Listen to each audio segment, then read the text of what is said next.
Muy bien, sean todos bienvenidos en el nombre del Señor Jesucristo. El día de hoy sentía en mi corazón compartir con ustedes una enseñanza. Tenemos varios meses de estar, creo que hemos incorporado como parte del programa permanente de cultos, el primer domingo del mes, un culto de enseñanza, que es una enseñanza sólida, lo que nos lleva a estudiar más, a prepararnos más. No podemos decir otra cosa, sino las cosas conforme a la revelación. La enseñanza obviamente tiene un tono diferente, no es tan emocionante como la prédica de un evangelista, pero es necesaria. Recuerdo las palabras del profeta y las traigo a memoria. Él dijo: la predicación te condena, pero la enseñanza te posiciona. Y estábamos en los días en que la novia de Jesucristo tiene que encontrar su posición. Cada uno de nosotros somos llamados a encontrar nuestra posición en Cristo. El día de hoy sentí entonces en mi corazón traer un tema que creo que es importante, una enseñanza muy esclarecedora que trajo el profeta, que la llamamos el libro de la vida. Muy bien, este tema, el libro de la vida, va a estar basado en en el estudio de dos porciones del mensaje que compartió el profeta.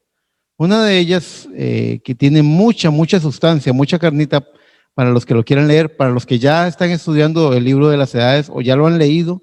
El libro de la vida está basado mucho en lo que dice el profeta en la edad de Sardis, de los párrafos de los párrafos 95 al párrafo 128. Pero también tomaremos algunas cosas que dijo el profeta en el mensaje predicado el 3 de junio de 1956, llamado El libro de la vida del Cordero. Muy bien, encontramos que la palabra del Señor dice en Apocalipsis capítulo 3, en el verso 5, el que venciere será vestido de vestiduras blancas, y no borraré su nombre del libro de la vida, y confesaré su nombre delante de mi Padre y de sus santos ángeles. También tenemos como contexto lo que dice la palabra del Señor en Apocalipsis 22, 19. Dice así: y si alguno quitare de las palabras del libro de esta profecía, Dios quitará su parte del libro de la vida y de la santa ciudad y de las cosas que están escritas en este libro. Como ustedes podrán ver, esto no es algo que se deba tomar a la ligera. Tiene terribles consecuencias el hacer descuidadamente algo en esto. Alguien podría decir: es que yo no sabía. Usted tiene que tener el cuidado de investigar, de buscar la voluntad de Dios. Los cristianos somos llamados en nuestra vida a buscar la perfecta voluntad de Dios y no hacer las cosas porque las sentí de esta forma o por un sentir carnal. No, tenemos que estar seguros de que estamos haciendo las cosas a la manera del Señor. Vamos a ver. Quiero que hagamos una breve oración y ya volvemos con la presentación. Por favor, oren conmigo. Amado Padre Celestial, en esta hora te quiero pedir, Señor, que tú bendigas el tiempo de enseñanza que vamos a traer. Padre, yo soy tu siervo inútil, Padre. Tú sabes que yo no podría hacerlo bien a menos que tu Espíritu Santo me ayude. Yo dependo completamente de ti y tus hijos también, Señor. Y estamos congregados, Señor. No venimos a ver a Eric, Señor, pero venimos a verte a ti. Aquí el grande, a quien anhelamos, quien anhela nuestra alma, es al Señor Jesucristo, es a su Santo Espíritu. Por lo tanto, te pedimos, invocando tu santo nombre, Señor, recordando que tu nombre es como aceite derramado, que tú, Señor, traigas la presencia prometida del Espíritu Santo, porque tú dijiste que donde estuviera el cuerpo, allí se juntarían las águilas. Y aquí en este enlace virtual, las águilas se han reunido. Pero también, Padre, tú prometiste que donde hubiere dos o más reunidos en tu nombre, allí estarías tú. Ciertamente tenemos un enlace virtual por medio de estos canales en internet, pero yo creo que tenemos un lugar celestial y tenemos más que la nube de la que nos habla internet, tenemos un lugar en Jesucristo, en ese lugar santísimo. Padre, reúnenos en tu santa presencia y derrama tu santa unción y danos entendimiento en este importante tema. Te lo pido, Padre, en el todopoderoso nombre del Señor Jesucristo. Amén Amén y amén. Bendito sea el nombre del Señor. Entonces, nuestro texto nos dice dos cosas. Uno, y dice que el que venciere será vestido de vestiduras blancas y no borraré, dice el Señor, y no borraré su nombre del libro de la vida. Y el segundo texto, el de Apocalipsis 22, dice, si alguno quitare de las palabras de esta profecía, dice, Dios quitará su parte del libro de la vida. Y aquí estos dos textos, el que dice no borraré y el que dice quitaré su parte del libro de la vida, nos despierta a ciertas preguntas que son lógicas y naturales que vengan a la mente humana. ¿Qué preguntas pueden ser estas? Bueno, cuando Dios dice, y no borraré su nombre del libro de la vida, ¿qué pasa con el predestinado, el escogido de Dios? Es algo que surge en la mente. Bueno, ¿se puede borrar o no se puede borrar? Luego encontramos también la pregunta de quiénes están escritos en ese libro. Y la última es una pregunta que está latente. ¿Existe o no seguridad eterna? Ustedes saben, hay diferentes doctrinas y diferentes corrientes. Y algunas de las más importantes las vamos a encauzar hoy en algo que el profeta comparó entre los armenios y los que seguían a John Calvin, a Calvino, los que eran conocidos como los calvinistas. Vamos a empezar a desarrollar, pero antes de meternos de lleno en la temática, tenemos que hacer cierta aclaración sobre predestinación. Es mi trabajo como pastor el poder enseñarles a ustedes para que no tengan algún tipo de creencia antibíblica. Yo he escuchado mucha gente decir, es que ese no cree porque no es predestinado. Están diciéndolo al revés. Están diciéndolo exactamente al revés, opuesto a como debería ser dicho. Vamos a desarrollar una pequeña aclaración sobre predestinación. Debemos siempre buscar el centro en toda cosa. Para dar un buen balance al tema de predestinación, tenemos dos cosas en la balanza, dos cosas que tenemos que considerar. Una es el libre albedrío. Predestinación no puede ignorar el libre albedrío.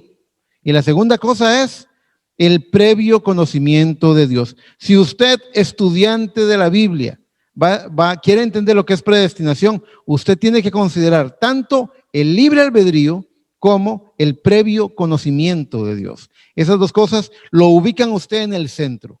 El profeta dice que los ingenieros de caminos hacen las carreteras con el centro de la carretera un poquito más alto que los bordes del camino.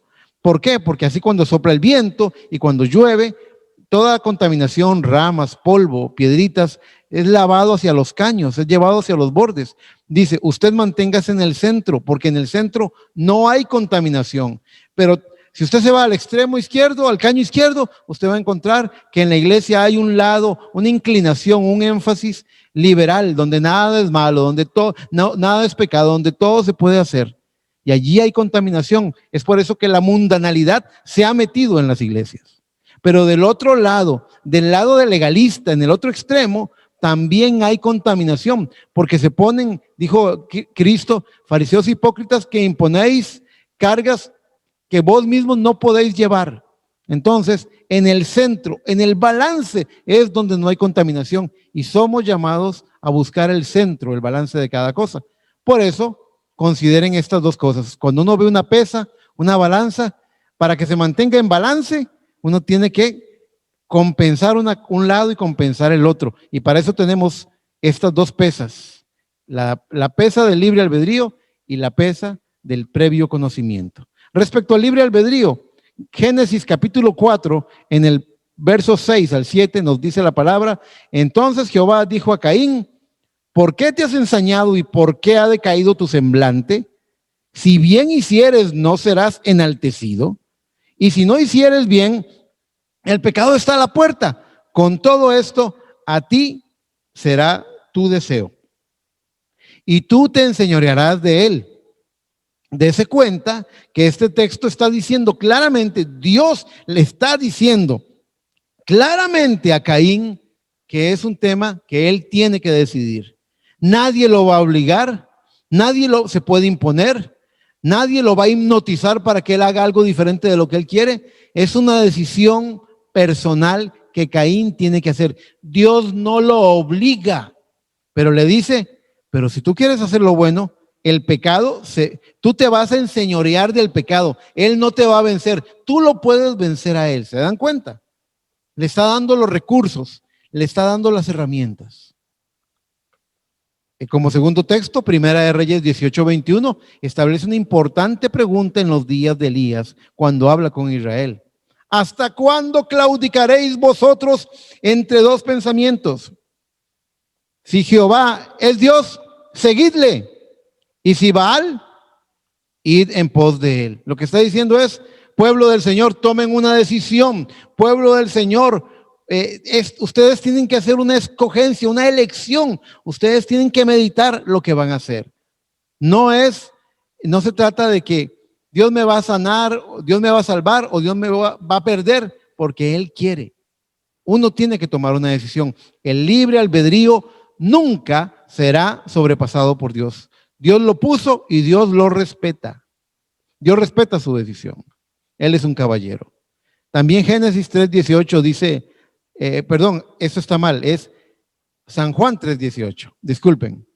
Dice, el que en él cree no es condenado, pero el que no cree ya ha sido condenado. Yo les pasé a ustedes ahora el PDF en el chat de la iglesia. Por lo tanto, recuerden que ahí ustedes pueden, si lo imprimen, pueden marcar y decir es Juan 3:18. Es decir, el que cree no es condenado, pero el que no cree ya ha sido condenado. ¿Se dan cuenta? Es uno de los resultados, uno de los frutos de la escogencia que uno hace. Nadie me obligó a creer o a no creer. Yo tomé la decisión de hacerlo. Gálatas 6:7 dice, no os engañéis. Dios no puede ser burlado, pues todo lo que el hombre sembrare, eso también segará. Usted ciega lo que usted sembró. Nadie más va a hacerlo por usted. Nadie más lo va a llevar a perderse. Son sus propias decisiones. Y un creyente debe hacerse responsable de su vida espiritual y tomar decisiones responsables, buscando la voluntad del Señor. Ahora, respecto al previo conocimiento, les traigo unas breves citas que también nos hablan de cómo Dios en la persona de Cristo veían previamente las cosas. Por ejemplo, en Juan 1:48 dice la palabra, Jesús vio venir a Natanael y dijo de él, he aquí un verdadero israelita en quien no hay engaño. Natanael le dijo, ¿cómo es que me conoces? Jesús le respondió y le dijo, antes de que Felipe te llamara, cuando estabas debajo de la higuera, te vi. Es ese previo conocimiento, esa mirada larga y lejana que atraviesa el tiempo que tiene Dios para mirar todas las cosas. Dios desde el principio vio lo que ocurriría en el final. Dice San Juan 17:20, esa es la oración que Cristo hace por sus discípulos, pero no solamente oró por sus discípulos, dice el verso 20, mas no ruego solo por estos, sino también por los que han de creer en mí por la palabra de ellos. ¿Sabe una cosa? Usted puede testificar basándose en San Juan 17:20 que Jesús oró por usted, hermana Laura. Jesús oró por usted, hermano Josué. Jesús vio nuestros rostros y dijo, no te pido solamente por estos discípulos que tengo ahora, sino por todos aquellos que creerán por la palabra de ellos. Y nosotros hemos creído gracias a la palabra que está escrita en la Biblia. Previo conocimiento también está citado en Primera de Pedro 1:2, la cita más importante, donde dice claramente, según el previo conocimiento de Dios Padre, por la obra santificadora del Espíritu Santo, para obedecer a Jesucristo y ser rociados con su sangre. Quiere decir que Dios desde el principio vio el final. Usted y yo no sabemos qué pasará dentro de 5 minutos, pero Dios desde antes que el tiempo empezara a existir, desde antes que existiera el mundo, Él ya había visto todas las cosas. Muy bien. El profeta dice voy un poco rápido por la gran cantidad. Hoy tenemos 76 diapositivas que ver, así que quiero aprovechar hasta el último segundo. En el mensaje, el libro de la vida del Cordero del 3 de junio del 56, el profeta dice en el párrafo 153, Él, está hablando de Dios, Él no comete errores. Él no lo traería si usted no fuera digno. Él conoce su corazón, es correcto. Él sabe lo que usted es. Él conoce sus motivos. Él sabe lo que usted es. Hay trampas por todo el camino. Seguro, el diablo causará que usted tropiece. Y usted dice, yo no quise hacer eso, Dios. Tú lo sabes. Usted aún es perfecto. Hermano, con mis errores, dice, usted aún es perfecto por cuanto una sangre perfecta fue ofrecida por usted a diario y un sacrificio sangrando cuelga delante del trono del Dios Todopoderoso. Es correcto. Ahora, ¿cómo entró usted allí? Dios, por previo conocimiento, Él sabía quién habría de creer en Él. En el mensaje Preguntas y Respuestas sobre Hebreos, parte 1, predicado el 25 de septiembre de 1957, el profeta dice en el párrafo 92, ordenados desde antes, no Dios sentado en el trono. Ponga mucha atención a lo que va a leer, porque este es el corazón. Hermano, si yo soy su pastor, si usted va a aprender algo de mí en esta mañana, aprenda esto. Esta es la manera como se entiende predestinación, así como le está diciendo el profeta en este párrafo. Él dice, ordenados desde antes. No Dios sentado en el trono diciendo, salvaré a este y condenaré a este otro. No fue así. Dios murió y cuando Jesús murió, el sacrificio cubrió toda la tierra por cada persona. Voy a decirlo de esta forma. Por cada persona que ha existido, cada persona que existe y cada persona que existirá. Eso fue lo que suplió la sangre. Sigue diciendo, pero Dios, por previo conocimiento, no que Él quiera. Él no quiere que ninguna alma perezca. Él quería que todos fueran salvos. Ese fue su propósito eterno. Pero Él siendo Dios, Él sabía quién sería salvo y quién no sería salvo. Si no lo hubiera sabido, entonces Él no hubiera sido el Dios infinito. Así que la Biblia enseña esto. Me encanta la forma en la que el profeta lo dice. En el libro de la vida, él dice, citando este pasaje de el que venciere, no borraré su nombre del libro de la vida, él dice, llegamos nuevamente a una porción de la palabra que es muy difícil de entender. Este versículo, tomado superficialmente, será usado tanto por los armenios como también por los calvinistas para complacer sus creencias. Quiero que entiendan que en un extremo está el calvinismo y en el otro extremo está el armenianismo. Son las dos posiciones extremas respecto a predestinación. Dice, los armenios declararán que este versículo seguramente anula lo que dice San Juan. Todo lo que el Padre me da vendrá a mí y al que viene a mí yo no le echo fuera, porque he descendido del cielo no para hacer mi voluntad, sino la voluntad del que me envió. Y esta es la voluntad del Padre, el que me envió, que todo lo que me diere no pierda yo nada, sino que lo resucite en el día postrero. Y esta es la voluntad del que me ha enviado, que todo aquel que ve al Hijo y cree en Él tenga vida eterna, y yo lo resucitaré en el día postrero. Sigue diciendo la palabra, murmuraban entonces de él los judíos, porque había dicho, yo soy el pan que descendió del cielo. Y decían, ¿no es este Jesús, el hijo de José, cuyo padre y madre nosotros conocemos? ¿Cómo pues dice este, del cielo he descendido? Jesús respondió y les dijo, no murmuréis entre vosotros, ninguno puede venir a mí si el Padre que me envió no le trajere, y yo le resucitaré en el día postrero. Oiga, el profeta dice que los armenios considerarían esta lectura, este pasaje de San Juan 37 al 44 como invalidado por lo que leímos en Apocalipsis, el que venciere no borraré su nombre del libro de la vida. Pero sabemos nosotros de que la palabra no es de contradicción. Sabemos de que la palabra no se contradice a sí misma y ningún texto va a invalidar otro texto. Tienen que correr en continuidad. Dice además, ahí mismo en el libro de la vida, dice el mensajero, los armenios dicen que la voluntad del Padre no es un propósito soberano, sino que solamente es un deseo afable. Y él se mantiene a un lado para ver qué harán los hombres con sus dones tan ricos y aún con la vida eterna. Los calvinistas no lo interpretan así. Ellos ven en este versículo una gran consolación para los santos bajo grandes cargas y sufrimientos. Y no importa cuán terribles sean los tiempos o la persecución, por cuanto el creyente es uno que cree que Jesús es el Cristo, su nombre no será quitado de aquel libro. Sigue diciendo, algunos también dicen que este libro, el libro de la vida, no es el libro de la vida del Cordero. ¿Está oyendo usted? Algunas personas afirman que son dos libros diferentes.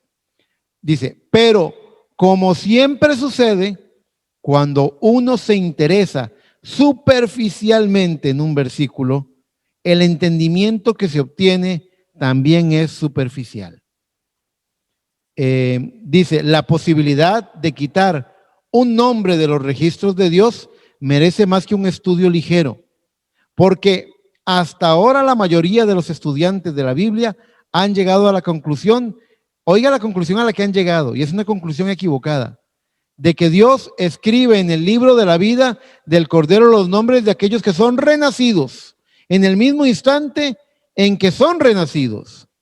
Y si por alguna razón aquel hombre tiene que ser quitado, aquel nombre, el renglón en el registro simplemente quedará vacío, como estaba antes de que el nombre fuese escrito. Esto es 100% opuesto a la palabra en verdad, a lo que la palabra en verdad enseña. Mis hermanos, voy a hacer un breve resumen y retomamos. Número 1, Dios no escribió tu nombre en el libro para que creyeras. Porque si yo digo, esta persona es salva porque Dios lo escogió, sería entonces que Dios le dio fe a él para que creyera y a otro no se la dio para que se perdiera. ¿Comprenden? Dios no escribió tu nombre en el libro para que creyeras, sino que Dios vio que creerías y por eso escribió tu nombre en el libro, que es diferente. Dios no es un Dios injusto. Dios no condena. Usted mismo se condena con sus decisiones. Dice la palabra, no nos sentamos, la conclusión que tenemos es, no nos sentamos en la silla de la predestinación. ¿Qué es esa silla de la predestinación? Es decir, como la obra es de Dios y Él mismo va a perfeccionar la obra que Él comenzó, entonces yo me siento y espero tranquilo. Allá Dios, si Él me quiere salvar o no me quiere salvar. Y si cometo errores, Dios va a ver cómo me salva en medio de mis errores. Esa es una actitud muy mediocre y muy cobarde. Usted vino a pelear una batalla, usted vino a esforzarse, usted vino a arrepentirse, usted vino a avanzar, usted vino a alcanzar la estatura del varón perfecto que es Jesucristo. No nos sentamos en la silla de la predestinación, pero aún podrías fallar, mi hermano, y ser visto perfecto por medio de la sangre derramada. Vea la gracia, vea la sublime gracia del Señor. El libro de la vida y el libro de la vida del Cordero son el mismo. Hay gente que lo llama el libro de la vida del Cordero, el libro de los vivientes. Es el mismo libro, es el mismo libro. En ese libro solamente tiene nombres escritos. Eso es todo lo que tiene, nada más. Muy bien. ¿Están entendiendo? Sé que vamos rápido, pero ¿estamos comprendiendo lo que estamos hablando? Es decir, primero que nada quiero abolir cualquier creencia que se aloje en nuestra mente, que le haga pensar a usted de que Dios a dedo dice quién se salva y quién se pierde. Ese no es Dios. Sino, ¿para qué le dio al hombre el libre albedrío? Sería una tontería, un absurdo darle al hombre libre albedrío para que escoja, para luego determinar que se va a perder o que se va a salvar. No. Por eso les dije, en esta balanza, para encontrarle el centro de lo que es predestinación, usted no puede brincarse, ignorar o obviar lo que es el libre albedrío, porque Dios lo va a respetar. Dios va a respetar lo que usted decida.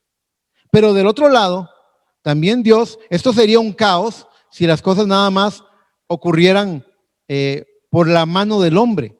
Quiere decir que Dios, en cierta parte Dios habla, cuando él habla del tema Dios en morfe, dice que es Dios cambiando de máscara. Y el profeta dice que en la antigüedad, en Grecia, los actores tenían cierta indumentaria, cierta ropa, cierto vestuario, ciertos disfraces, ciertas máscaras que iban cambiando para tomar para asumir diferentes personajes de la obra de teatro. ¿Se dan cuenta? Los mismos 3 o 4 actores podían hacer diferentes papeles y al final la obra tenía 15 personajes. ¿Se dan cuenta? Entonces, de esa misma forma, había un escenario, pues este mundo en el que vivimos es un escenario que está preparado, que Dios lo vio, que Dios permitió que ciertas cosas acontecieran y otras cosas en las que Él intervino y dijo, no, esto será de esta forma. ¿Por qué? Porque Él estaba preparando un escenario en el cual usted y yo íbamos a interpretar un papel, íbamos a tomar una decisión e íbamos a asumir una posición. También el incrédulo, todos. Dios no le tendió una trampa al incrédulo. Dios no le hizo un favor al creyente, sino que Él estableció las pautas necesarias para que el deseo del corazón se manifieste y cada uno muestre qué es lo que tiene adentro. Si usted va y revisa lo que dice Dios en los días de Abraham, cuando está hablando con Abraham sobre Sodoma y Gomorra, dice, iré y veré si ellos ya cumplieron todo el deseo que había en su corazón. Dios no les dijo, hagan lo malo. Ellos escogieron hacer lo malo, pero Dios sí visita el pecado y Dios sí conoce el corazón.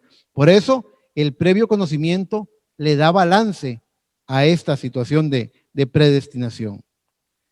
Cuando hay mucha gente que le tiene miedo a la palabra predestinación. Yo he hablado con ministros. He tratado de compartirles este pensamiento a ministros en la denominación y les espanta. ¿Por qué? Porque piensan que Dios es un Dios que te llamó a condenarte. No es así. No es así.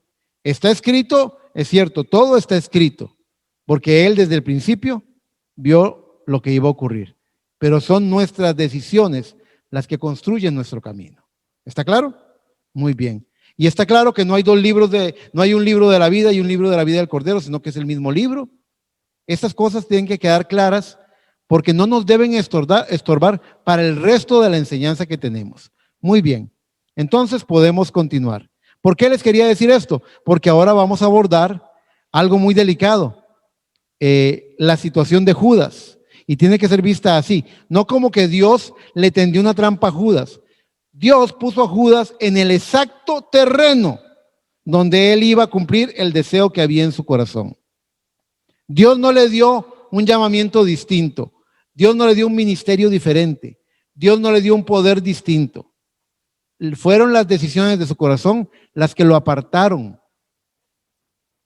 Así que vamos a ver qué es lo que nos dice la palabra del Señor. Y lo siguiente que vamos a encontrar es que en la edad de Sardis, que es donde empezamos a citar lo que el profeta habla, dice en el párrafo 103. Aquí, al iniciar este estudio, déjese establecido que no hay ni una sola, hermanos, ni siquiera una pequeña escritura, ni una sola escritura que enseña que Dios está en el tiempo presente redactando un registro de nombres. Él no es como nosotros, que llega tarde y que está apurado y que corre a hacer las cosas. No. Dice, todo esto fue hecho, ¿cuándo? Antes de la fundación del mundo. El hacer estos estudios bíblicos es como ser un criminalista. Un criminólogo va y estudia la escena del crimen. Y tiene que saber el cuándo, tiene que saber el cómo, tiene que entender el por qué. Si no hay un móvil, si no hay un arma, si no hay un cuándo, si no puede determinar cuándo acontecieron los hechos, no tiene un caso. Nosotros tenemos que construir un caso con la palabra del Señor. Esto fue hecho, ¿cuándo? antes de la fundación del mundo. Ahora vamos a ver qué tipo de personas están escritas en el libro según lo que el profeta dijo en la edad de Sardis. Párrafo 104, dice él: mostraremos por medio de la escritura que multitudes que ni siquiera fueron renacidos. Hermano Eric, no me diga eso. Sí, Señor, se lo digo. Estoy citándole lo que Dios le reveló al profeta. Que multitudes que ni siquiera fueron renacidos entrarán a la vida eterna. Tan raro como esto suena, ciertamente es la verdad. Lo acaba de cantar el hermano Josué. Ni un vaso de agua quedará sin recompensa. En ese canto, ven en pos de mí, se habla de eso. Sigue diciendo: también mostraremos que hay un grupo de personas cuyos nombres han sido puestos en aquel registro desde antes de la fundación del mundo y que no pueden, bajo ninguna circunstancias, ser quitados esos nombres. O sea, están escritos indeleblemente, no se pueden borrar. Pero también mostraremos otro grupo de personas cuyos nombres estaban en aquel registro desde antes de la fundación del mundo y cuyos nombres serán quitados. Ahí veo los ojitos que me vuelven a ver si no me estoy equivocando. No, estoy leyendo de lo que dijo el profeta. Así lo dijo él. En Apocalipsis 13:8 empezamos a desarrollar el tema con lo que dice la palabra. Y la adoraron. ¿A quién adoraron? A la bestia, ¿verdad? Y la adoraron todos los moradores de la tierra, cuyos nombres no estaban escritos en el libro de la vida del Cordero, que fue inmolado desde el principio del mundo. Esto deja constancia de quienes van a adorar a la bestia. Dice Apocalipsis 17:8, y la bestia que has visto era y no es, y está para subir del abismo e ir a perdición, y los moradores de la tierra, aquellos cuyos nombres no están escritos desde la fundación del mundo en el libro de la vida, se asombrarán viendo la bestia que era y no es y será. Apocalipsis 20, de los versos 12 al 15 nos dice: y vi a los muertos, grandes y pequeños, de pie ante Dios. Eso es la gran resurrección, dice. Y los libros fueron abiertos y otro libro fue abierto, el cual es el libro de la vida. Y fueron juzgados los muertos por las cosas que están escritas en los libros según sus obras. Y el mar entregó los muertos que había en él, y la muerte y el Hades entregaron los muertos que había en ellos, y fueron juzgados cada uno según sus obras. Y la muerte y el Hades fueron lanzados al lago de fuego. Esta es la muerte segunda. Ahora vea lo que está subrayado. Y el que no se halló inscrito en el libro de la vida fue lanzado al lago de fuego. Quiero hacer énfasis en este punto, porque en ese momento es cuando ocurre lo que es llamada la muerte segunda, la destrucción final del alma pecadora. ¿Por qué? Porque usted pudo haber estado escrito en el libro de la vida y haber sido borrado. Es en ese momento cuando se coteja la lista. Es en ese momento de Apocalipsis 20:15, cuando si usted no está en el libro, usted pudo haber sido anotado desde el principio, pero si no está en el libro, usted será echado en el lago, dice. Y el que no se halló inscrito en el libro de la vida fue lanzado al lago de fuego. Usted puede decir: ay, hermano, ¿y cómo hago para que me anoten? Eso fue escrito desde antes que el universo existiera. ¿Dónde está colocado ese libro? Es la siguiente pregunta que tenemos. Según las escrituras, la palabra de Dios nos dice en Lucas 10, 17 al 20, dice: volvieron los 70 con gozo diciendo: Señor, aún los demonios se nos sujetan en tu nombre. Y les dijo: yo veía a Satanás caer del cielo como un rayo.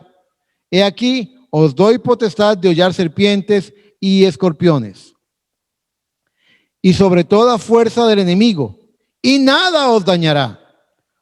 Para que no, dice, pero no os regocijéis de que los espíritus se os sujetan, sino regocijaos de que vuestros nombres están escritos en los cielos.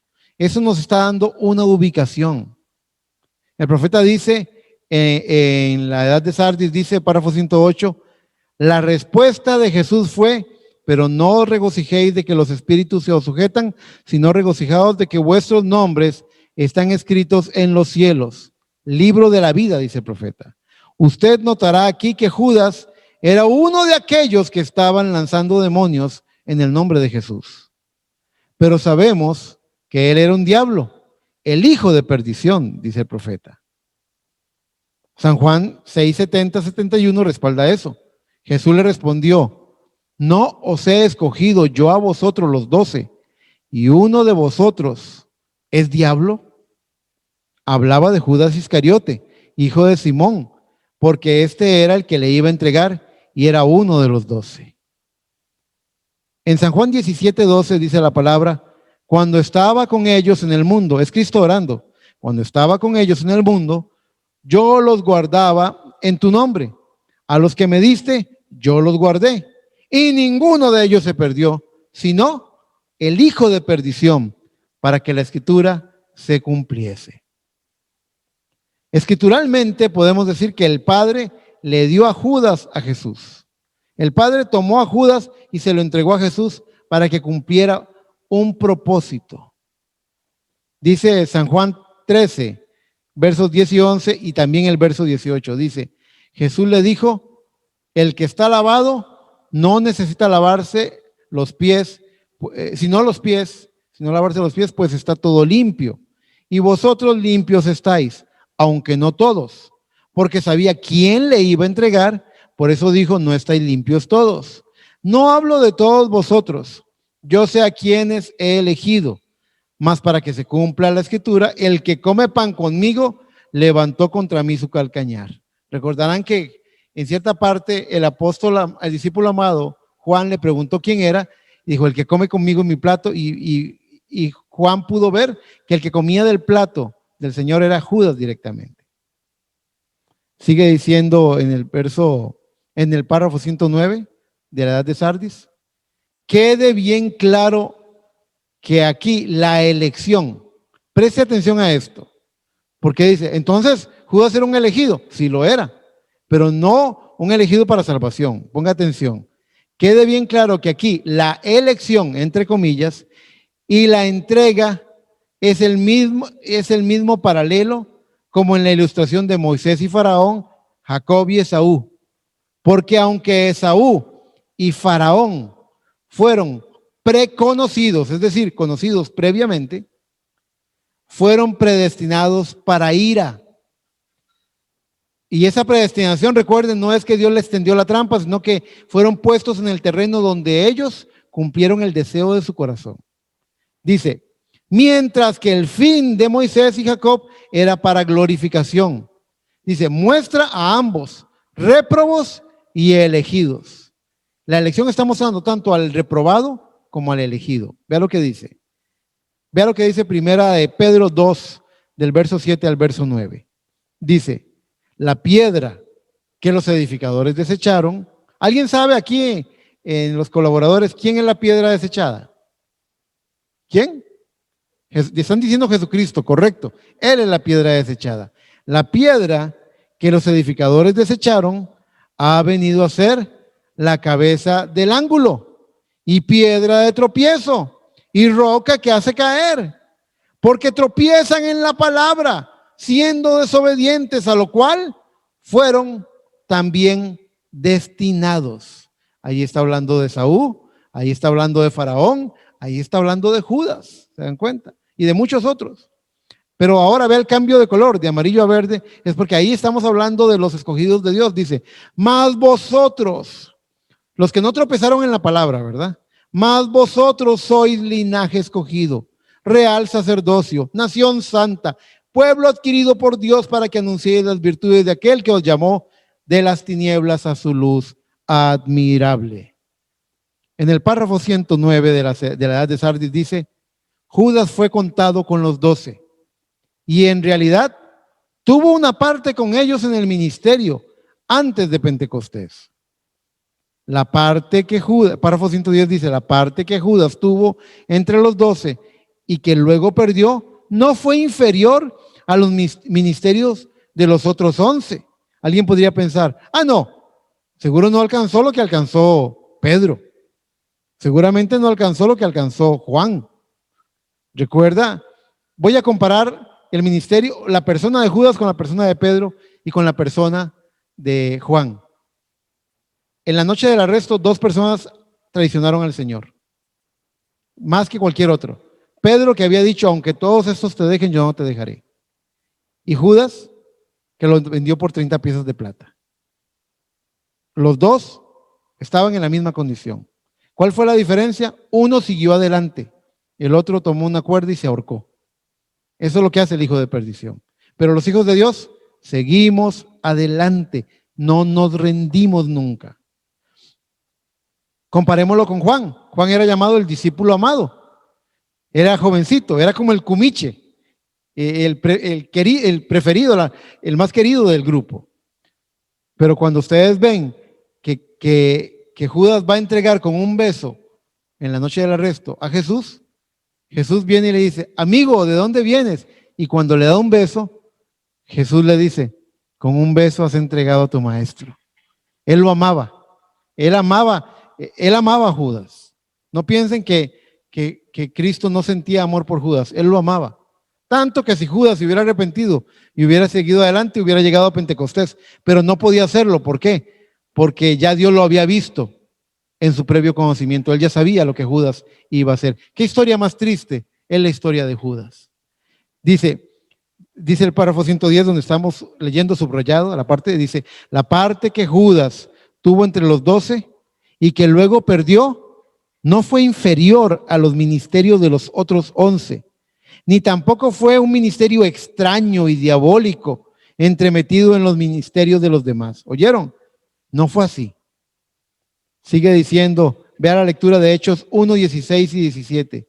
Dice, varones hermanos, estos son algunos de los discípulos de Cristo, dice, varones hermanos, era necesario que se cumpliese la escritura, en que el Espíritu Santo habló antes por boca de David acerca de Judas, que fue guía de los que prendieron a Jesús y era contado con nosotros y tenía parte en este ministerio. ¿Se dan cuenta? Él no era alguien lejano, era alguien cercano. ¿Usted sabe cuándo duele más una traición? Cuando viene de alguien al que se le quiere mucho, al que se le ha puesto más confianza. Eso era más doloroso. Fue terrible y doloroso lo que le pasó a Judas. Hechos 1:25 dice, para que tome la parte de este ministerio y apostolado de que cayó Judas por transgresión para irse a su propio lugar. Esta cita está siendo usada cuando buscaron a uno que fue llamado Matías para tomar el lugar de Judas. Pero vea cómo dice, para irse a su propio lugar. Al respecto, el profeta dice en el párrafo 111 de la edad de Sardis, Judas, un diablo, perdió el ministerio del Espíritu Santo que le fue dado por Dios, se mató y se fue a su propio lugar. Su nombre aún estaba en el libro de la vida, pero fue borrado. Fue borrado. El nombre de Judas estaba en el libro de la vida, pero fue borrado. ¿Existe más evidencia bíblica? Por supuesto que existe. Vamos a ver, hermanos, hasta este momento. Primero, hicimos una aclaración sobre lo que es predestinación, cómo debemos entenderla, sin esas creencias que nos hacen pensar que Dios es un Dios que tiende trampas. Él no tiende trampas. Ahora, desarrollando bien lo que es predestinación, viendo lo que es el previo conocimiento, respetando lo que es el libre albedrío, venimos y examinamos el testimonio de Judas y nos damos cuenta de que Judas caminó, igual que los otros discípulos, caminó con el maestro. Igual que los otros, lo vio calmar la tempestad. Igual que los otros, lo vio alimentar a la multitud. Igual que los otros, lo vio resucitar al muerto. lo vio limpiar la piel del leproso, le vio darle vista al ciego, igual que los demás. Y de todas formas, aunque vio esas grandes proezas y él mismo echó fuera demonios cuando estuvo en el grupo de los 70, también estaban los 12 ahí incluidos, él de todas formas vendió a Jesús por 30 piezas de plata. Más adelante veremos que el espíritu, o sea, a él lo gobernó un espíritu de error. ¿Por qué? Porque él no pudo creer la palabra de Dios, no pudo recibirla toda. Pero es importante que tengamos claridad en eso. Ahora vamos a entrar en un segundo ejemplo. Este segundo ejemplo es el más complejo que tengo en esta mañana. Así que no dejen de orar por mí. Por favor, oren por mí, porque quiero hacer la tarea. Quiero que usted se vaya hoy de aquí con una imagen clara de lo que es el tema del libro de la vida. Muy bien. Volviendo a nuestra presentación entonces, ¿existe más evidencia bíblica de casos similares? Correcto. Veamos lo que dice Génesis 35, 22 al 26. Aquí empieza a hablar de Israel. Vea lo que dice. Voy a ir en las siguientes 3 citas bíblicas, voy a leerlas muy rápido, porque luego vamos a hacer una comparación entre una cita y la otra. Así que no se asuste y diga, uy, el hermano Eric va muy rápido. Es sencillamente para ganar tiempo. Dice Génesis 35, 22 al 26. Ahora bien, los hijos de Israel fueron 12. Los hijos de Lea, Rubén el primogénito, de Jacob, Simeón, Leví, Judá, Isaacar y Zabulón. Los hijos de Raquel, José y Benjamín. Los hijos de Bilha, sierva de Raquel, Dan y Neftalí. Y los hijos de Silpa, sierva de Lea, Gad y Aser. Estos fueron los hijos de Jacob.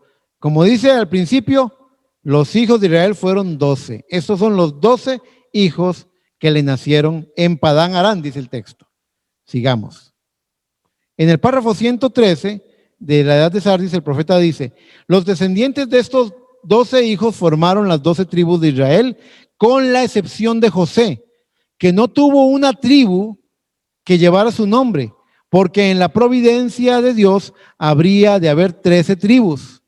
Y a los 2 hijos de José les fue concedido el honor de aumentar las 12 tribus a 13.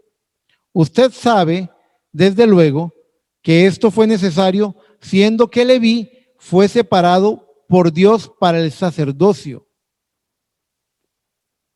Dice el párrafo 113, cuando Israel partió de Egipto y Dios le dio el tabernáculo en el desierto, hallamos a la tribu de Leví sirviendo a las 12 tribus, dice Rubén, Simeón, Isaacar, Judá, Zabulón, Benjamín, Dan, Neftalí, Gad, Aser, Efraín y Manasés. Así son nombrados en números. No lo voy a leer, no la traje la cita porque vea que es números 10 del verso 11 al verso 28. Son 14 versículos y usted lo puede leer en su casa, léalo con calma. Pero lo importante ahí es resaltar que no hay mención alguna de José o de Leví. No se menciona en números 10, 11 al 28. Vean ahora lo que hallamos al final de la Biblia. En Apocalipsis capítulo 7, del verso 4 al 8. Quiero que comparen. En la primera lectura de Génesis 35, había un grupo. Ese grupo cambió en números 10, del 11 al 28. Y ahora se vuelve a restablecer en Apocalipsis 7, del 4 al 8. Dice, y oí el número de los sellados, 144,000 sellados de todas las tribus de los hijos de Israel. De la tribu de Judá, 12,000 sellados. De la tribu de Rubén, 12,000 sellados. De la tribu de Gad, 12,000 sellados. Todos son así, de la tribu de Aser, de la tribu de Neftalí, de la tribu de Manasés, de la tribu de Simeón, de la tribu de Leví, de la tribu de Isaacar, de la tribu de Zabulón, de la tribu de José. Oiga cómo menciona José. De la tribu de Benjamín, 12,000 sellados de cada tribu. 12 por 12 da 144. Son los 144,000 que se mencionan en Apocalipsis 7, del verso 4 al verso 8. El profeta dice en ese verso 113, dice, Pero cuando nos fijamos en Apocalipsis 7, del verso 4 al verso 8, donde dice que 144,000 sellados de todas las tribus de los hijos de Israel, estamos de nuevo con las 12 tribus, con Leví y José nombrados entre ellos, pero con la ausencia de Dan y Efraín. ¿Se acuerdan que Efraín y Manasés, los hijos de José, fueron puestos en sustitución? Aquí no aparecen ni Dan ni Efraín. Qué curioso. Vamos a ver a qué se debe. Aquí tenemos la comparación. ¿Lo pueden ver? ¿Lo están leyendo? ¿Sí? Muy bien. Si ustedes se fijan, espero que la hermana Laura lo pueda ver porque está pequeñito. Muy bien. Si ustedes comparan, aquí están las tres listas, la de Génesis 35:22, la de Números 10:11 y la de Apocalipsis 7:4. La hice las puse en el mismo orden de Apocalipsis para que puedan comparar, para fines comparativos. Si ustedes se fijan, la primera lista y la última, la de Génesis y la de Apocalipsis, es exactamente igual. Pero la de en medio, la de Números, en ella no aparece ni Leví ni José, solamente aparece Efraín y Manasés en lugar de ellos dos. ¿Se dan cuenta? ¿A qué se deberá esto? ¿Por qué? ¿Qué pasó con Efraín y Manasés? ¿Por qué no aparecen? ¿Qué es lo que sucede? Muy bien. ¿Por qué fueron quitadas, dice el profeta, estas tribus? Esto fue el castigo por la fornicación espiritual. Vea lo que dice la palabra de Dios en Deuteronomio, en el capítulo 29, del verso 16 al verso 20. Dice así: porque vosotros sabéis cómo habitamos en la tierra de Egipto y cómo hemos pasado por en medio de las naciones por las cuales habéis pasado, y habéis visto sus abominaciones y sus ídolos de madera y de piedra, de plata y oro que tienen consigo. No sea que haya entre vosotros varón o mujer, o familia o tribu, cuyo corazón se aparte hoy de Jehová nuestro Dios para ir a servir a los dioses de esas naciones. No sea que haya en medio de vosotros raíz que produzca hiel y ajenjo, y suceda que al oír las palabras de esta maldición, él se bendiga en su corazón diciendo, ya vamos a terminar la lectura. Solamente quiero decir esto. A los hermanos que ministran palabras, seguramente esta lectura se les ha parecido a Hebreos 12, donde dice, no sea que habiendo alguna raíz de amargura, muchos sean contaminados. Va exactamente en línea con eso.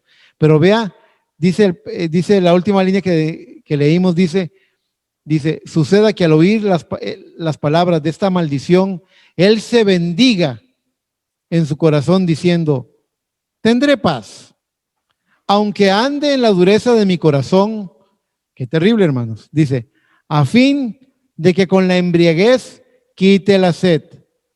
Oiga lo que dice Dios respecto de esto, de una persona que dice, voy a estar en paz, aunque ande en la dureza de mi corazón, aunque le dé la espalda a la verdad, aunque no quiera creer la palabra, voy a estar en paz.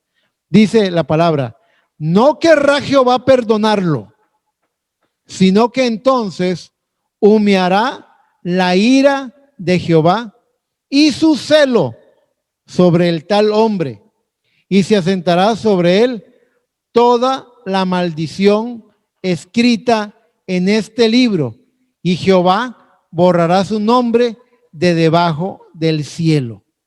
Verso 20. Ve cómo todas las cosas están entrelazadas.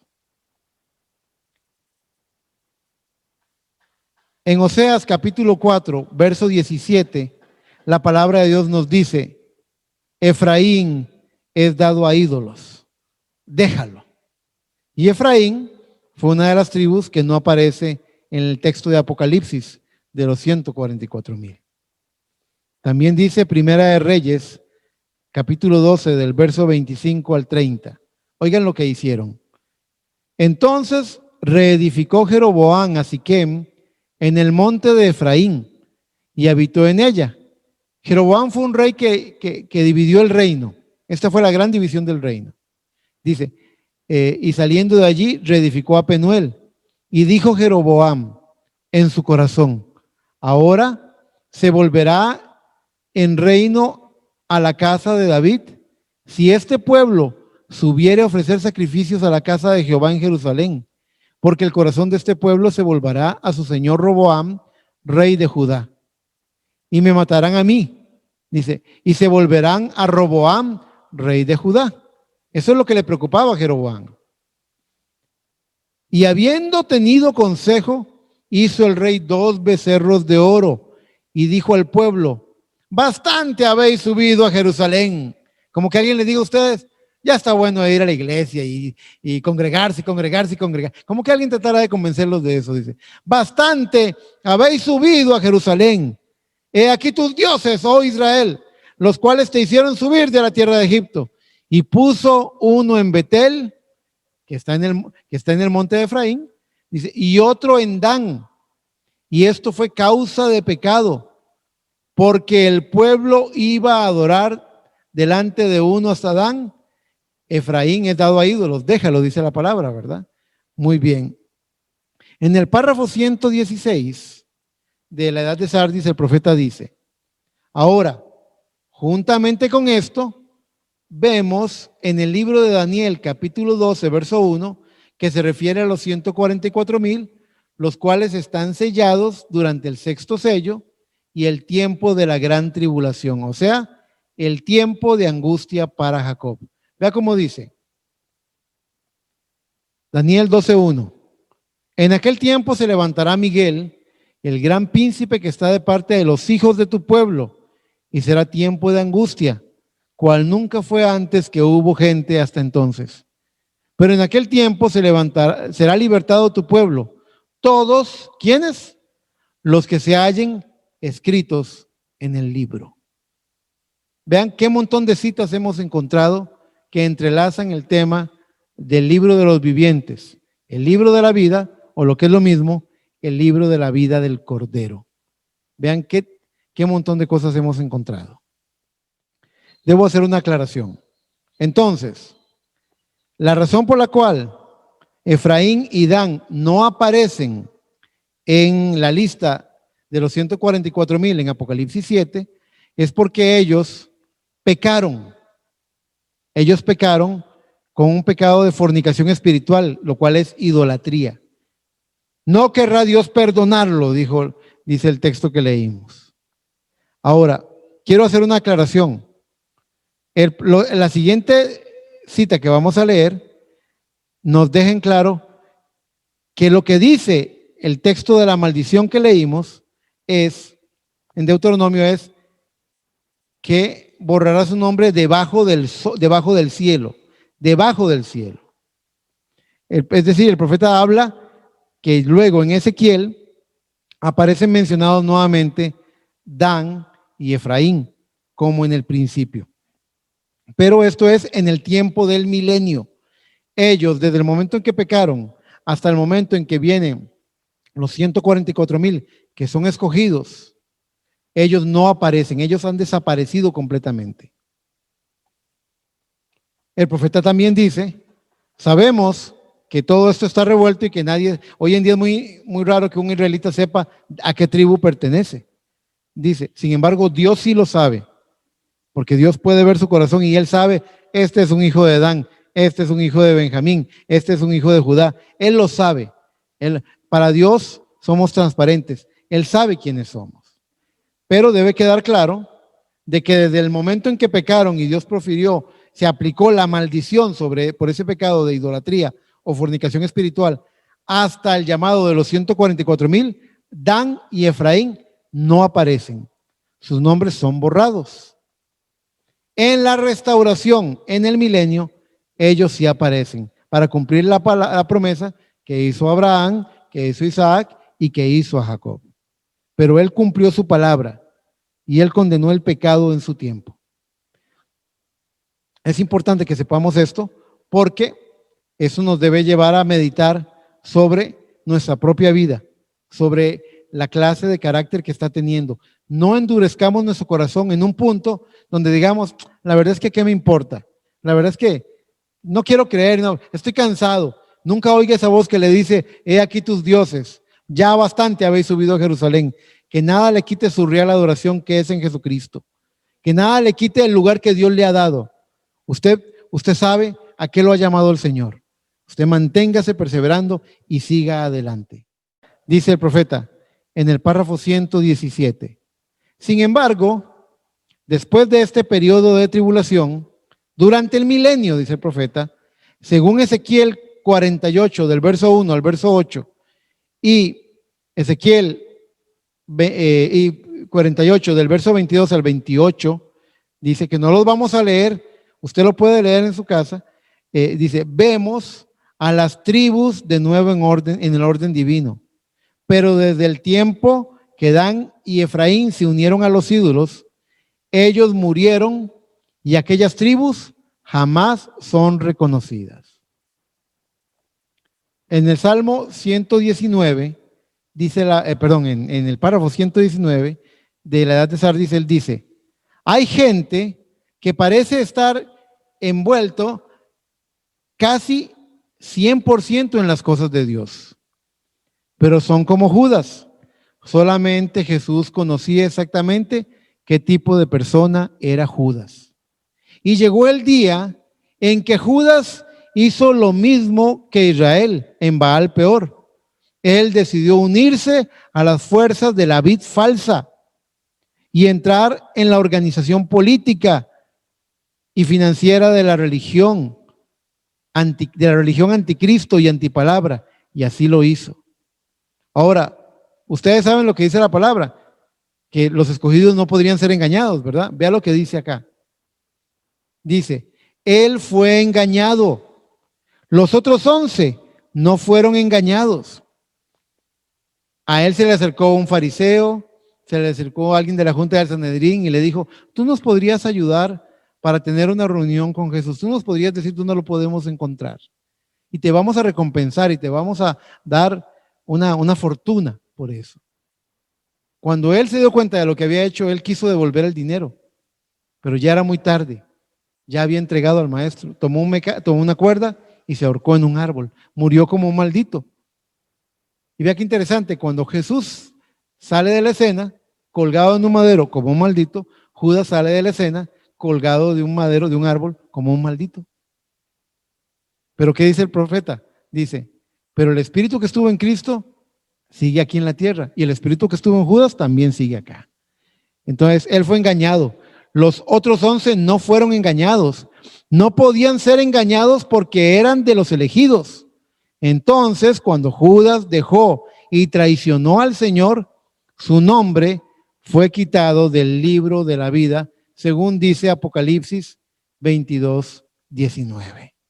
Y él no venció, y la promesa es para el vencedor. Al que venciere, el que venciere, no borraré su nombre del libro de la vida. Usted tiene que vencer para que su nombre no sea borrado. Tiene que seguir adelante. Y para vencer usted tiene que seguir adelante. Vea lo que dice esta, que es la última, sí, el último párrafo que vamos a leer del mensaje en esta mañana. Dice, ahora, estoy seguro de que usted ha notado que aquellos cuyos nombres estaban en el libro de la vida eran parte del orden religioso de ese día, que tuvo como su centro y adoración al Dios verdadero, aunque no adoraban según la verdad, la palabra. Así como Judas, ellos no perseveraron hasta el fin. Judas fue escogido por Dios, fue instruido en la verdad, compartió del conocimiento de los misterios, le fue concedido el ministerio de poder, sanó a los enfermos y lanzó demonios en el nombre de Jesús. Pero cuando llegó el reto, él se vendió por el oro y el poder político.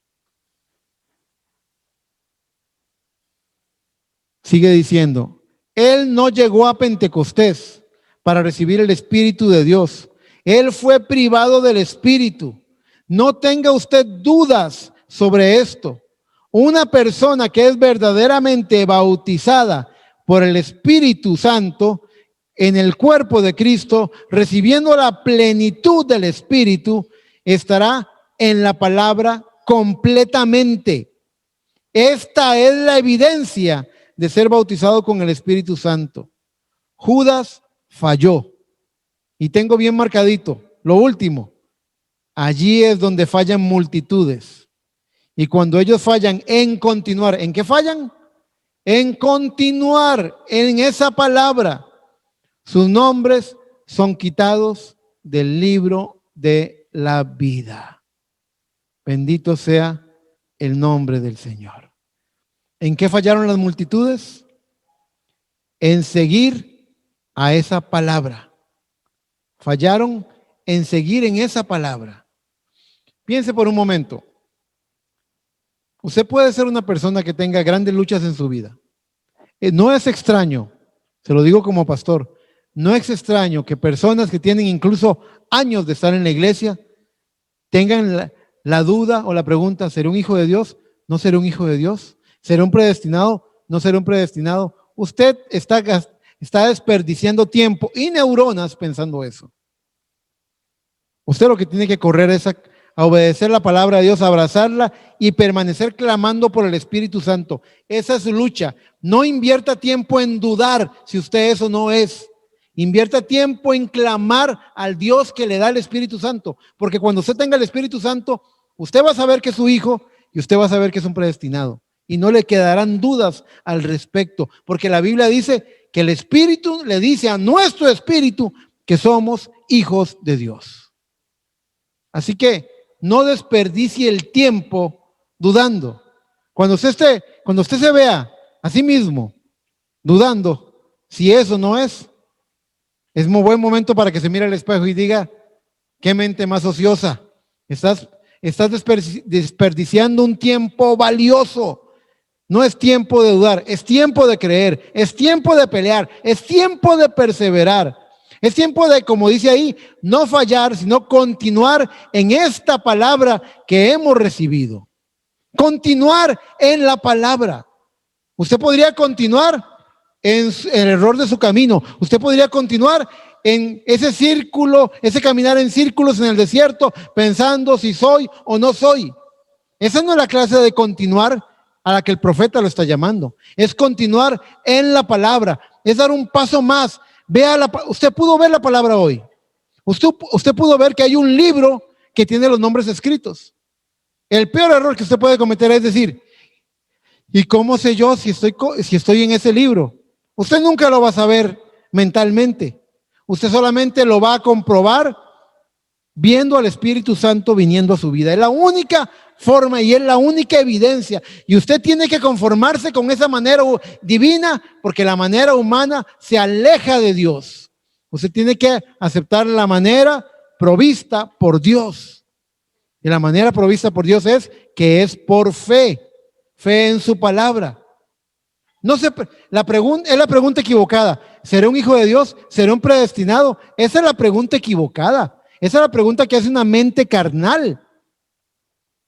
Pero nosotros que tenemos la mente de Cristo, dice la palabra, la pregunta es: ¿hay algo de la palabra que yo no haya recibido con todo el corazón? ¿Hay algo que no haya abrazado? ¿Hay algo en lo que esté tropezando? Y usted vigila y usted dice: ¿y cómo es esto? Porque fíjese que usted podría no tener claridad sobre cierto pasaje de la Biblia y no entenderlo. Usted pudo haber cometido errores en el pasado. David ora diciendo: líbrame de los errores que me son ocultos. Pero usted examine: he creído toda la palabra, he abrazado toda la palabra, mi vida está manifestando toda la palabra. Bendito sea el nombre del Señor. Porque cuando usted cree toda la palabra, usted se convierte en la manifestación de la palabra que usted ha creído. Usted, su carácter, su forma de ser, muestra la vida de Jesucristo. Y esa es la cosa más importante en la que usted se tiene que enfocar. Si usted se enfoca en eso, las demás preguntas serán respondidas. Si usted se enfrasca en un pensamiento humano, de ahí no va a salir. Es como empezar a batir barro y usted quiere salir de ese barril y no puede porque está batiendo más barro y se hace más profundo y se hace más difícil, más cenagoso. No, usted no debe estar sobre las arenas movedizas de la duda. usted tiene que plantarse firme sobre la roca eterna de la palabra. Fíjese que no haya nada en usted, que su pie no se deslice a la arena, sino que usted esté completamente fundado en la palabra de Dios. Porque si usted abraza toda la palabra, porque si usted cree toda la palabra, el Espíritu Santo va a venir a usted. El Espíritu Santo va a ser morado en su corazón. Y el Espíritu Santo le va a revelar más de la palabra. Y usted se va a gozar más con la palabra y va a vivir más la palabra y va a entender más la palabra, le va a ser revelada más profundamente. Y entonces usted tiene la evidencia de que la vida de Dios está en usted. Así que si usted tiene eso, la respuesta es, ¿estará su nombre en el libro de la vida? Sí lo está. ¿Será borrado? No lo será. Si usted tiene esa clase de fe en la palabra, si usted la ha abrazado completamente. Sí debemos entender y no se debe maravillar. Judas no era alguien malévolo.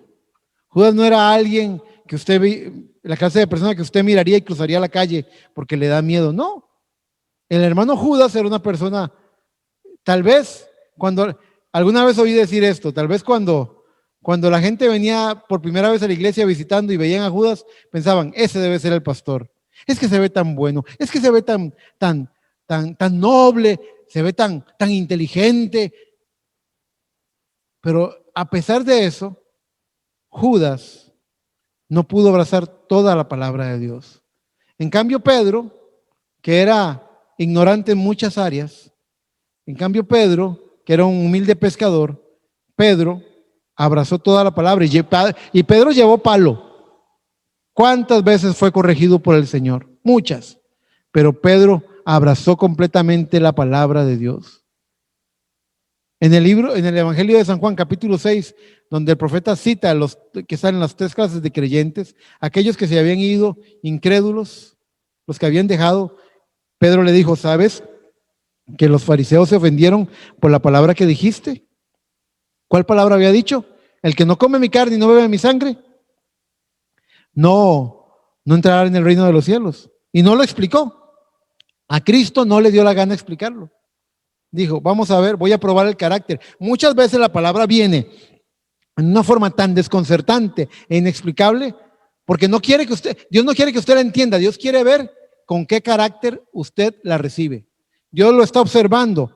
Si usted tiene carácter para mantenerse en la palabra, para decir, yo sé que Cristo es la verdad, yo sé que la palabra es la verdad. Yo sé que Dios ha enviado un mensaje en este tiempo del fin y lo he creído y lo he abrazado. Dios está observando nuestro carácter. Pero muchos de esos fariseos se fueron ofendidos, escandalizados. Este hombre quiere que comamos carne y bebamos sangre. Quiere que seamos caníbales y vampiros. Y Pedro le dijo, ¿sabes que se ofendieron y se fueron? Se nos está haciendo más pequeña la iglesia. La gente se está yendo, Jesús. ¿Y Jesús se afligió y se preocupó? No. Él dijo, ¿te querés ir vos también, Pedro? Andate. ¿Qué dijo Pedro? Señor, ¿a quién iremos si solamente en ti hemos hallado palabras de vida eterna?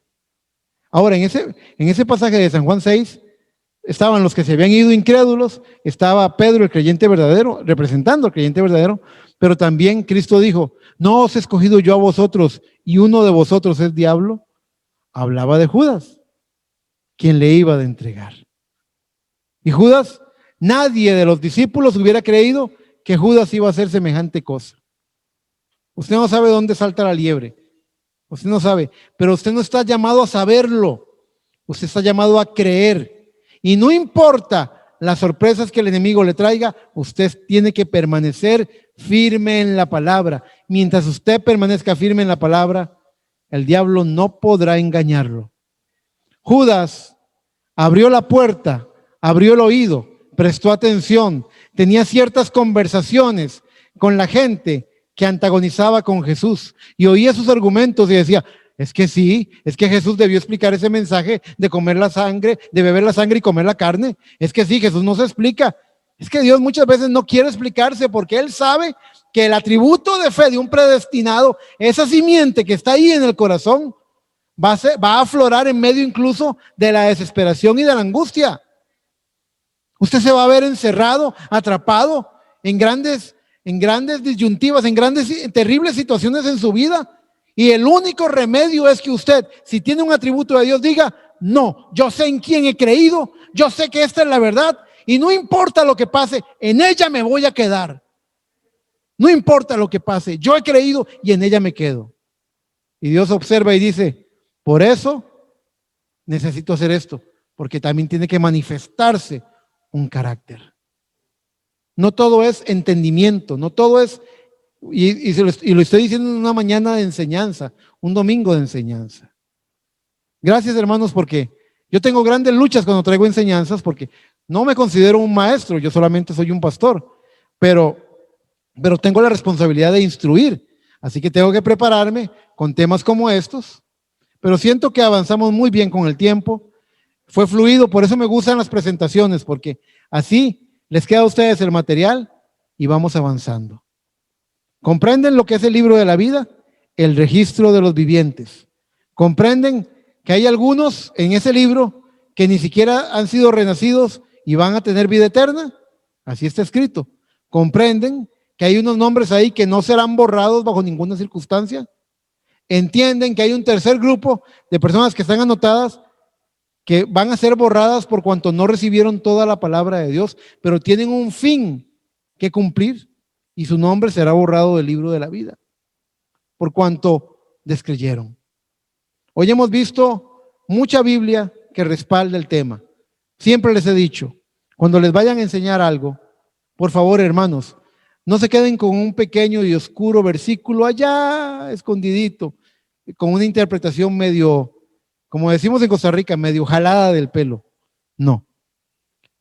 Asegúrese de que cuadra con toda la Biblia, desde el Antiguo al Nuevo Testamento. Y usted va a tener la confianza de que esta es la sana doctrina de la palabra de Dios. Algunas personas en la denominación creen que el tema de la predestinación es una falsa doctrina. Pero una vez un hermano, un amigo mío en la denominación me dijo, Eric, pero esa palabra predestinación ni la mencioné, es muy fea. Y yo, bueno, ¿sabes por qué uso la palabra? Y me dice, ¿por qué? Porque está en la Biblia. Si no estuviera en la Biblia, yo no necesitaría decirla, pero está ahí y por eso la creo y por eso la defiendo. Hay una correcta predestinación, pero también es cierto, y aquí vamos a golpear un poquito para terminar el mensaje, vamos a golpear un poquito. También es cierto que hay mucha gente y entre ellos muchos ministros que han utilizado torpemente la palabra predestinación. Usted no cree como yo creo, es que usted no es predestinado. Eso está errado. Eso está errado. No podemos hablar de esa forma. Esa no es la característica de un predestinado o no serlo. Cuando yo veo el error que cometió Pedro, yo en lo natural podría pensar, tal vez no es predestinado, pero él lo era, porque él siguió adelante. ¿Se dan cuenta? Entonces, no somos llamados a juzgar, pero sí a examinarnos a nosotros mismos, como dijo el mensaje del viernes, hacer un inventario de nuestro corazón y ver qué frutos estamos dando y si hemos recibido toda la palabra de Dios. Si hay una pequeña coma, si hay una pequeña palabra como predestinación, si hay algo en la Biblia que a usted le estorba, no descanse, doble sus rodillas y clame hasta que usted haya hablado con el autor de la Biblia y usted comprenda y acepte toda, hasta la última jota, hasta la última letra, hasta la última coma de la palabra de Dios. Y usted puede estar confiando en que su fe no será defraudada. Con lo mejor de mi corazón, este mensaje que espero que haya sido de ayuda, espero que haya sido de instrucción y esclarecedor también en muchos aspectos. Un mensaje como este, pregúntele al hermano Lehman, tiene 100 direcciones para ir a predicar diferentes mensajes, por tanta Biblia que tiene y tanto que dijo el profeta. Hermanos, de verdad Dios envió un profeta a apilar alimento. Tenemos tanto alimento que compartir. Por eso yo decía, en algún domingo de enseñanza, yo voy a hablar del libro de la vida, que es un tema bien sólido, bien rico, y que usted puede examinarlo. Ore, y si usted no entendió algo, acérquese a su pastor, pregúnteme, y yo con lo mejor que pueda le daré las respuestas.